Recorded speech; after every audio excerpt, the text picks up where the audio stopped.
আসসালামু আলাইকুম। দিন দিন কাপড় ছোট হয়ে যাওয়ার মতো সেলাইয়ের কাজগুলোর ভিডিওও ছোট হয়ে যাচ্ছে, তাই না? কথাটা এজন্যই বললাম যে লং ভিডিও দিলে আপনারা দেখেন না, শর্ট ভিডিও দিলে বলেন আপু বুঝি না এত শর্ট করে কেন দেন, লং ভিডিও দেন। তো ব্যাপারটা এরকমই দাঁড়িয়েছে।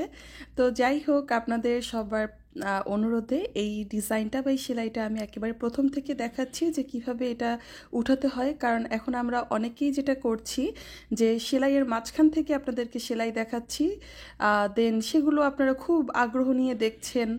আর যখন প্রথম থেকে দেখাই বা ধরেন ভিডিওটা একটু বড় হয় তখন আপনারা কিন্তু দেখতে চান না, মানে ভিডিওর ভিউজ কম হয়। তো যাই হোক, মজা করে কথাগুলো বললেও কিন্তু এটাই সত্যি।